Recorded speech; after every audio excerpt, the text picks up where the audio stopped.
Hello, you all. Welcome to the channel. It is such a beautiful day in Texas, and we normally don't have weather like this in the 70s at almost 11 o'clock this time of year. I was going to get out and walk earlier, but I wasn't feeling that great. I felt like somebody was sitting on my chest. My lungs and my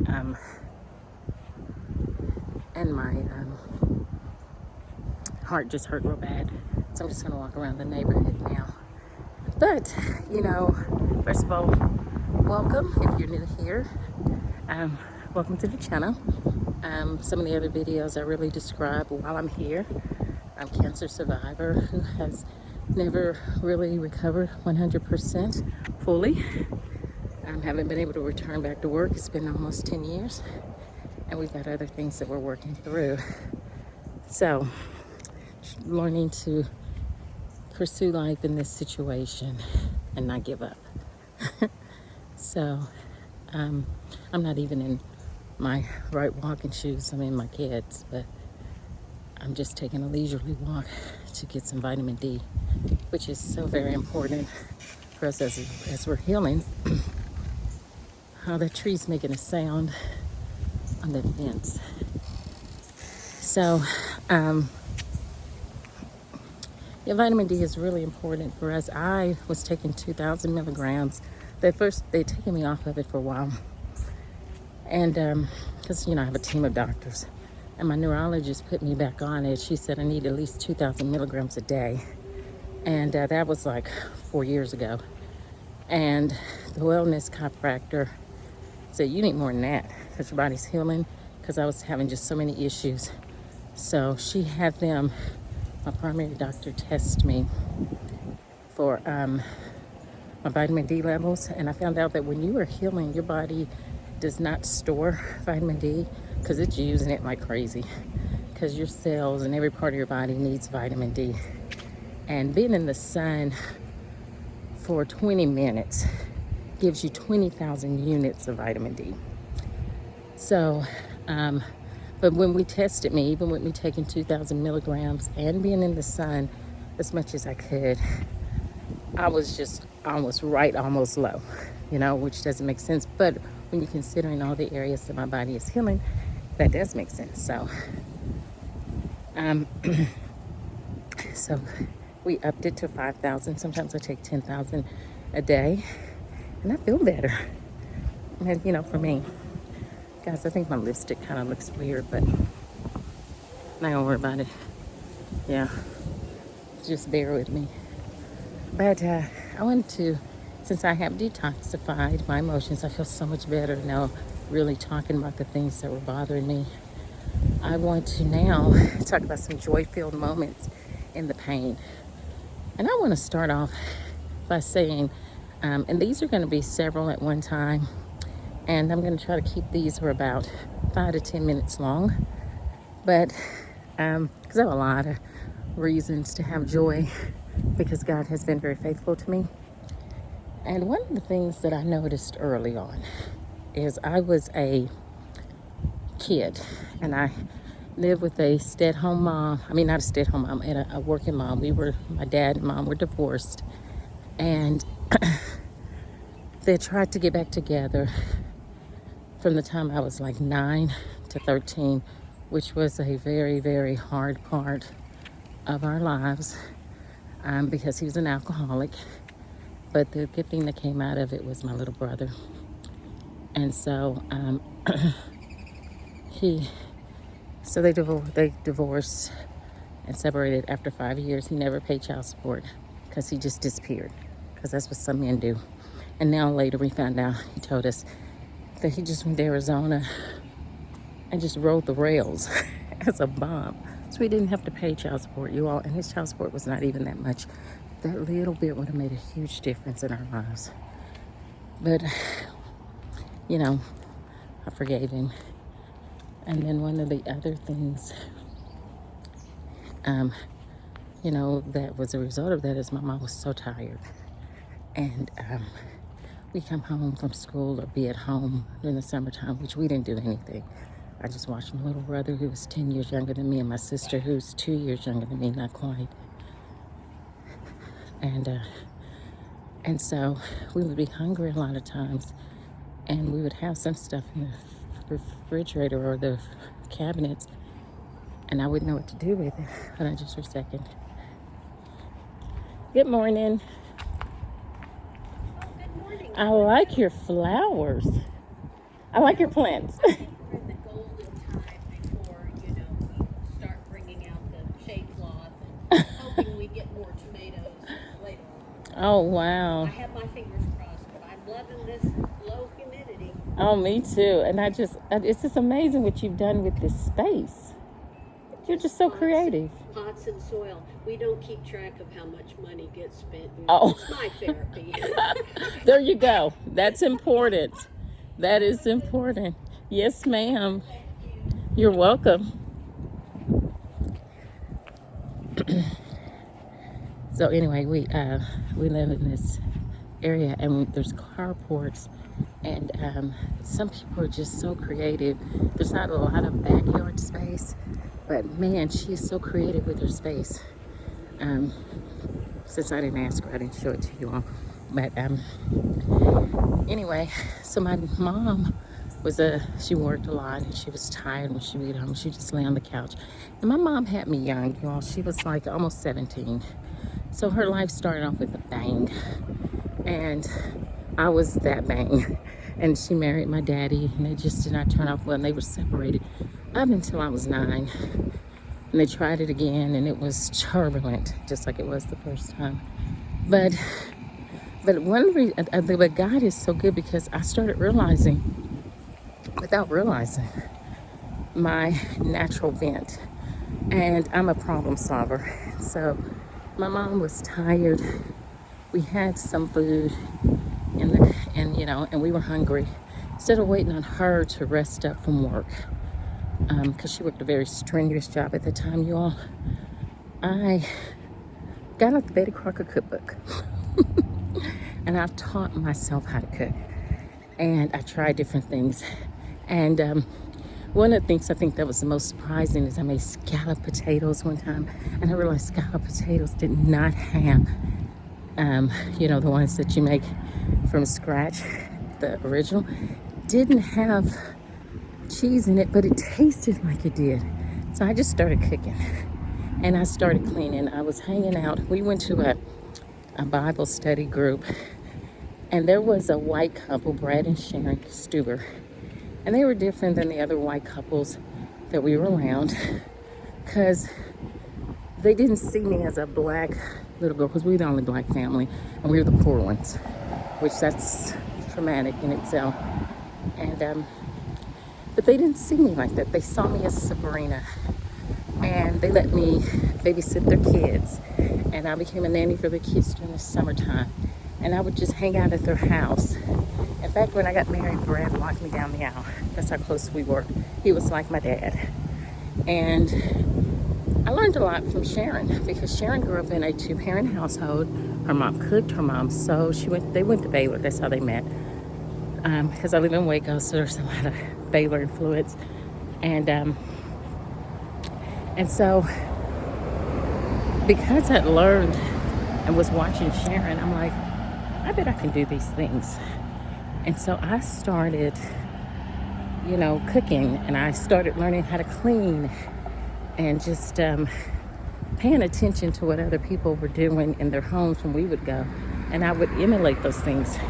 So I solved a problem for us, and that instead of waiting on my mom to have to do certain things, I did it. And that really helped us. So I had my little brother and little sister too. So then as I became older, I realized that there's a lot you can learn from other people. And we would read the Bible, and we read like a Proverbs a day. And in Proverbs, it talks about, a wise person copies wise things. A fool doesn't. And it says it in so many different ways. And that stuck with me. And I'm like, you know what? I want to be a woman who knows how to do things. And my mom didn't know to teach me, because I don't even want to talk about that, but her situation was not ideal when she was growing up. And um, so I wanted to change that. So one of the things was when I got married, because that was another thing, I wanted to get married first, have kids, and if possible, be able to stay home with the kids. So I married someone who I knew money, and he did, which is, that's all I knew to look for. I mean, he said he was a Christian and everything, but we weren't ready. But that's a whole nother story for another time, because we ended up getting divorced 12 years later. But I watched other parents and talked to them on how, they were preparing their kids for college and stuff, and I watched. And they were saying they weren't asking their kids, do you want to go to college? From the time they were little, they took their kids to college campuses, and they talked about college and when you go to college, when you put things in kids. I think kids need direction, and then from that direction, they make their own decisions. And so with my kids, I knew, because I prayed about it, because I never wanted them to be,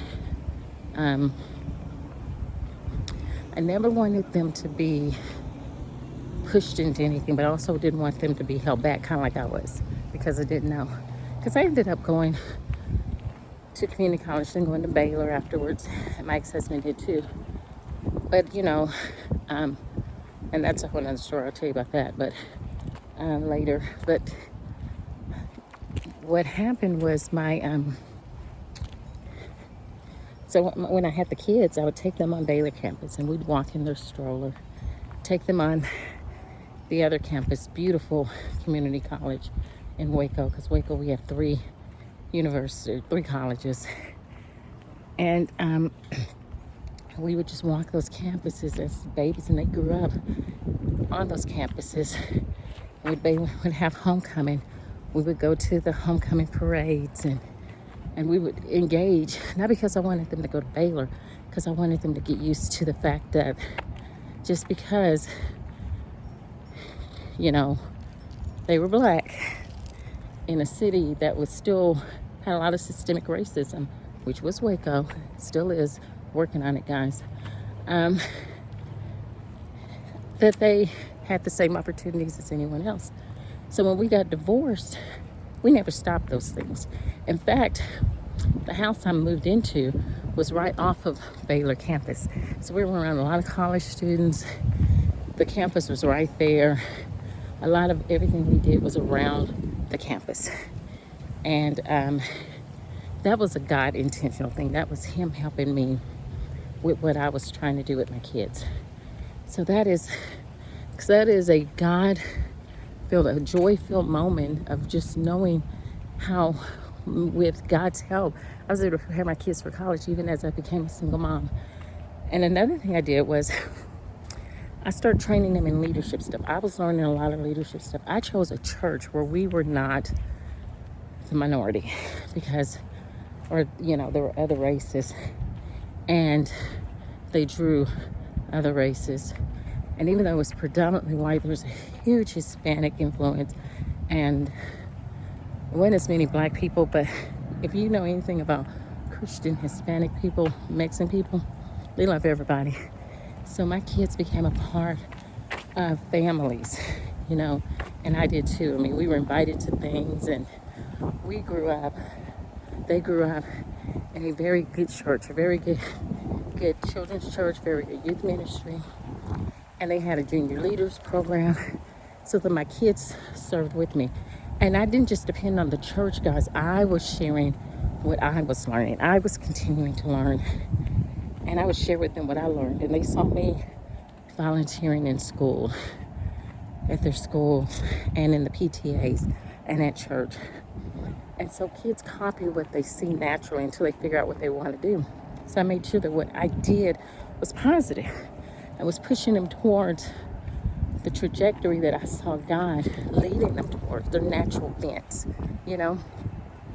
Children are like arrows, the Bible tells us. And they go as far as you push them to go, or you propel them to go. And I didn't want to be the person who stopped or limited how far they went, you know?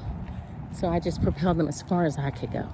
And even though I was in pain every day and I was, working and doing all this, I made sure I was home for those kids. I picked them up from school. I took them to school. I was at their events. We talked about grades. I became a part of, because I was over Waco City Council PTAs, I was a part of the scholarship program. We gave away scholarships. So I knew that from 8th grade on, your grades mattered when it came to scholarships with a lot of organizations and being active and volunteering. So they had so many volunteer hours, and they were in so many different programs, and I put them in programs. A lot of people think for those gifted programs, your kids have to test into them, but there are some that all you have to do is sign up for them. And that's what I did from junior high on. So when they went off to college, they had a lot of college hours already, you all, because they were taking those dual credit classes. I just put them in them, and that really helped. And it was preparing them for college because they were going to the college campus. The school was taking them to the college campus to take these classes, which was another way. So remembering those things, I know it kind of makes me cringe to think that a lot of my memories are about the kids, the good memories, the joy-filled memories. But that was a whole lot of my life. And so those are some just memories that I think of. And as they went off to college, one by one, to the college they chose, you all, my heart filled with just gratitude that even though we got divorced, these kids did not suffer from that divorce. God turned that thing around. And so, so that's what I'm going to end with today, with some joyful moments. Just to recap, the fact that God taught me early that I was a problem solver, and I began to solve problems, and that I learned how to watch other people through the word of God that I was hearing. And so, and learned from them when my mom didn't know to teach me. And through that, I learned how to get my kids ready for college at a young age. So, and they went off to college and graduated. And with my help, because one of the things too I learned, I just want to put this in here, when your kids go off to college, they need your help. And so I didn't just send them off without help. So they had my help, and we were there for them. So, well, you all, I just want to encourage you to do like I'm doing, or attempting to do. Is find good, joy-filled moments in the middle of everything. And focus on those two. Once you clear out the bad, like I had to detoxify myself by talking about the stuff that really bothered me, you have to fill it up with the good. So that's what